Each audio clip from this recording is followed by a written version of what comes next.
இந்த சிறப்பான ஏற்பாடு செய்திருக்கோம் ஜேசிகாம் கிருஷ்ணகிரி இந்த அமைப்பை சிறப்பாக நடத்தி கொண்டிருக்கும் முன்னாள் நிர்வாகிகள் மற்றும் முன்னாள் நிர்வாகிகளுக்கும் அவர்களுக்கு வணக்கத்தை தெரிவிக்கிறேன். இந்த நிகழ்ச்சியில் இவ்வளவு பேர் நீங்கள் கலந்திருக்கிறீன்ற போது இந்த ஜேசி என்பது எவ்வளவு ஒழுக்கமானது, எவ்வளவு சிறப்பாக செயல்படுகிறது, அதை எப்படி நடத்தி கொண்டிருக்கிறார்கள் என்பதை கண்கூடாக பார்க்கிறேன்.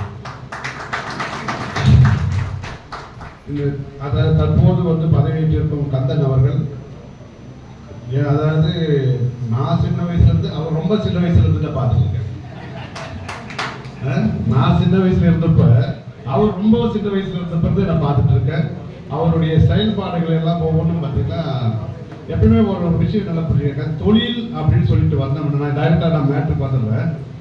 தொழில் அப்படின்னு சொல்லி வந்தா ஒரு சின்சியாரிட்டி வேணுங்க. சின்சியாரிட்டி அப்படின்னு சொல்லிட்டு இல்லைன்னா நீங்க எந்த ஒரு வகையிலுமே முன்னேற முடியாது. அது குறிப்பா தொழில முன்னேறது ரொம்ப கஷ்டம். தொழிலில் முன்னேறணும் அப்படின்னு சொன்னா நம்மளுடைய உழைப்புகள் போட்டு நம்ம அந்த நேரத்தை அந்த தொழிலுக்கு முக்கியத்துவம் கொடுக்குறோம். ஒரு தொழிலை நீங்க ஆரம்பிச்சீங்கன்னா குறைஞ்சபட்சம் 3 ஆண்டுகள் நான் இந்த பேரெல்லாம் படிக்கணும்னு வச்சுருந்தா அதுக்குள்ள டைரக்டா பார்த்துட்டா பரவாயில்ல. இங்க அமைந்திருக்கும் மேடையில் அமைந்திருக்கும் அனைத்து நிர்வாகிகளுக்கும் முன்னாள் நிர்வாகிகளுக்கும் மற்றும் இங்க பெரியவர்களுக்கு அனைவருக்கும் முதலில் வணக்கம் தெரிவித்துள்ளேன். அதாவது இந்த தொழிலானது பார்த்தீங்கன்னா முதல்ல ஆரம்பிச்ச உடனே நம்ம லாபத்தை சம்பாதிச்சிடலாம், நம்ம பெரிய ஆளாயிடலாம், நம்மளுடைய கிராஃப் காட்டுவாங்க நமக்கு. நீங்க பாத்தீங்கன்னா நீங்க ஒரு 1 crore இன்வெஸ்ட்மெண்ட் பண்ணீங்கன்னா இல்ல ஒரு 1 லட்சம் ரூபாய் இன்வெஸ்ட்மெண்ட் பண்ணீங்கன்னா 5 வருஷத்துல உங்களுக்கு இப்படி எல்லாம் போயிடும் அப்படின்னு ஒரு கிராஃப் காட்டுவாங்க. ஆனா அது கிராஃப் இல்லைங்க.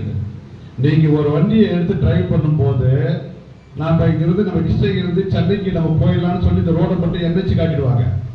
ஆனா அங்க வர்ற ஸ்பீடு பிரேக்கு, வரக்கூடிய மேடு பள்ளம், அது இல்லாம குறுக்கு வருவாங்க. டக்குனு மனுஷனும் வராங்க, ஆடு மாடு வரும், எல்லாமே வரும். அது எல்லாத்தையும் டைவர்ட் பண்ணிட்டு நம்ம கரெக்டா போய் ஒரு இடத்துல போய் சேரும் போது தான் அந்த குரோத் கரெக்டா போகுதுன்னு அர்த்தம். ஆனா குரோத் படி வாழ்க்கை நடக்காது. பிசினஸ் பாத்தீங்கன்னா பல்வேறு விதமான போட்டிகள் இருக்கும். அதை நாங்கெல்லாம் ஆரம்பிச்சு பார்த்தீங்கன்னா நான் 1900 ஆரம்பிச்சேன். என்னோட 21 வயசுல நான் ஒரு தொழில் ஆரம்பிச்சேன். அதே மாதிரி நான் தொழில் ஆரம்பிச்சதுக்கு முன்னாடி என்ன செஞ்சேன்னா, நான் ஒரு 6th படிக்கும் போது ஈவினிங் ஆனா ஒரு கடையில் போயிட்டு டேபிள் துடைக்க ஆரம்பிச்சிருவேன். அது காரணம் என்ன, முதல்ல எங்க வீட்டில் ஒரு பெரிய ரேடியோ ஒன்று இருக்கும்.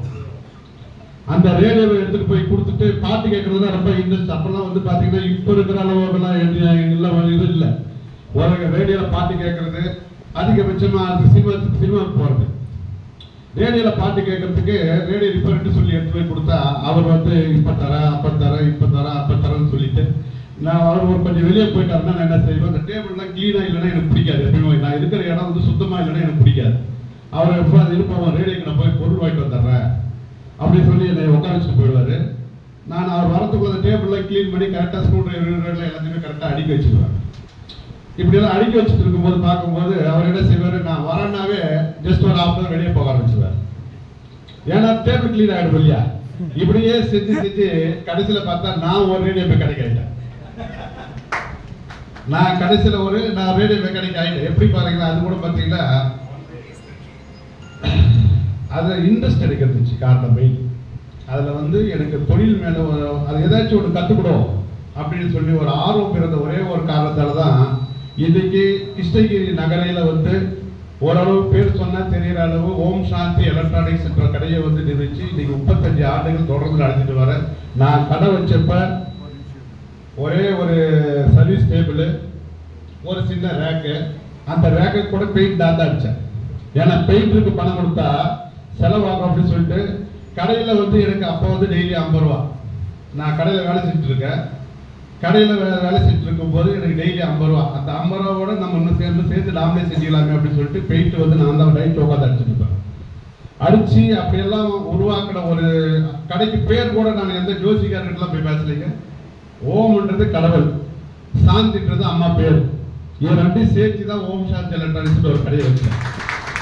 இன்னைக்கு ஓரளவு மக்கள் எல்லாரும் வாயிலும் ஓம் சாந்தி எலக்ட்ரானிக்ஸ் அப்படின்ற பேர் உச்சரிக்கிறது நான் கடவுளுடைய ஆசீர்வாதம். அதுக்கு மேல இன்னொரு விஷயம், நம்ம என்னதான் உழைச்சாலும் கடவுளுடைய ஆசீர்வாதம் வேணும். நேரமும் நல்லா இருக்கணும். குறுகிய காலம் அந்த காலத்துல வந்து பார்த்தீங்கன்னா திறமை உள்ளவன் முன்னேறிடுவான். அந்த காலத்துல வந்து திறமை உள்ளவன் வந்து முன்னேறிடுவான். அதுக்கு எடுத்துக்காட்டு நான். ஏன்னா அந்த நேரத்தில் பார்த்தீங்கன்னா வீட்டில் பணம் கொடுத்தா கூட பணத்தை நான் வாங்க மாட்டேன்னு சொல்லிட்டேன். வீட்டில் பணம் கொடுத்து நீ தொழில் செய்யணும்னு சொன்னா கூட நான் செய்ய மாட்டேன். ஏன்னா காரணம் என்னன்னா நாளைக்கு லாஸ் ஆகிட்டா நம்மளால எல்லாம் லாஸ் ஆகிடுமே அப்படின்னு சொல்லிடுவாங்களேன்றதுக்காக நான் வந்து என் சொந்த உழைப்பிலே உருவாக்கி இன்வெஸ்ட்மெண்ட் பண்ணிட்டு இன்னைக்கு பார்த்தீங்கன்னா அந்த 68 இதில் வந்து இன்னைக்கு தான் ஓம் சாத்தில் கிடைச்சிட்டு வந்து இருக்கு. தொழிலில் வந்து எவ்வளோ உழைப்பை நம்ம கொடுக்குறோமோ, எவ்வளோ அந்த தொழில் மேலே நம்ம லவ்வை போடுறோமோ, அந்த லவ் திரும்பி அந்த தொழில் நம்ம கொடுக்க ஆரம்பிச்சிடும். அது என்னுடைய கண்கூடியை நான் பார்த்துருக்கிறேன். என்னுடைய உழைப்பை இன்னைக்கும் பார்த்தீங்கன்னா ஏதாச்சும் ஒரு மாற்றங்கள் கொடுத்துட்டே இருக்கணும்னு சொல்லி நினைப்பேன். அந்த மாற்றத்தை ஒவ்வொரு ஸ்டெப் பை ஸ்டெப்பாக கொடுத்துட்டு தான் வரேன். மக்கள் எதை பயன்படுத்தினா எது இருக்குமோ அதே அந்த பொருட்களை வந்து தெளிவாக வந்து ஸ்டாண்டர்டான பொருள் ஆரம்ப காலத்திலேருந்து இது வரைக்கும் அந்த நம்ம கடைகளில் பார்த்தீங்கன்னா ஸ்டாண்டர்ட் இல்லைன்னா அந்த பொருளை வந்து கடைக்குள்ள விடவே மாட்டோம். எப்பயுமே வந்து தரத்துக்கு முக்கியத்துவம் கொடுத்து மக்கள் கிட்ட நம்ம சிறப்பாக இருந்தோம்னா மக்கள் நம்மளுக்கு கண்டிப்பாக காப்பாற்றிடுவாங்க. என்னுடைய கடைக்கு பார்த்தீங்கன்னா நான் பெரும்பாலும் நிறைய விளம்பரம்லாம் பண்ண மாட்டேன். விளம்பரமே வந்து என்னுடைய நண்பர்கள், என்னோட இந்த கடைக்கு வரக்கூடிய வாடிக்கையாளர்கள், இவங்கெல்லாம் எனக்கு விளம்பரம். எப்பயுமே வந்து விளம்பரம் நம்ம ஒவ்வொருத்தர் நெட்வொர்க்கு நீங்கள் ஒவ்வொருத்தருக்கும் வந்து வாய்ஸ் நெட்வொர்க் வந்து பார்த்தீங்கன்னா எப்பயும் சிறப்பாக வேலை செய்யும். அந்த வேலை செஞ்சது தான் இன்னைக்கு 35 ஆண்டுகள் இந்த ஓம் சாந்தி எலக்ட்ரானிக்ஸ் ஒரு நிறுவனம் வருது. அதே போல் உங்கள் நிறுவனங்கள் ஒவ்வொன்றுக்கும் நீங்கள் உங்களோட நேரத்தை சிறப்பாக ஒதுக்குங்க. இந்த அந்த காலத்துல வந்து பணம் இல்லைன்னா முன்னேறிடலாங்க. இந்த காலத்தில் பணம் வேணும், படிப்பு வேணும், திறமை வேணும், அதுக்கு மேலே நேரமும் நல்லா இருக்கணும். இதுக்கு மேலே பார்த்தீங்கன்னா அதாவது அப்போ ஹார்ட் ஒர்க்குக்கு வந்து வேல்யூ இருந்துச்சு. இன்னைக்கு ஸ்மார்ட் ஒர்க்குக்கு தான் வேல்யூ. நீங்கள் ஹார்ட் ஒர்க்கை வந்து செய்யலாம். ஹார்ட் ஒர்க் வந்து வெறும் 10% போதும். 90% ஸ்மார்ட் ஒர்க்காக நீங்கள் யோசனை பண்ண ஆரம்பிங்க. ஒவ்வொரு விஷயத்தையும் அந்த பொருளை வந்து நம்ம எங்கே வாங்குறதுல இருந்து எல்லாமே ஒவ்வொரு விஷயத்தையும் நம்ம கண் கூட பார்த்து நீங்கள் பாருங்க. இப்போ கூட பாருங்க, நான் எந்த ஒரு பொருள் வாங்குறது இருந்தாலும் நான் என்கிட்ட சும்மா ஒரு விசிட்டிங் கார்டு இருந்தவங்கிட்ட நான் பொருள் வாங்க மாட்டேன்.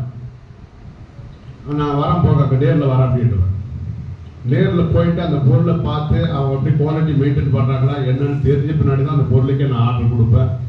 இந்த சிறப்பான ஒரு முறையில் அந்த தொழில் வந்து செய்யும் போது மக்கள் கண்டிப்பாக நமக்கு ஆதரவு கொடுப்பாங்க.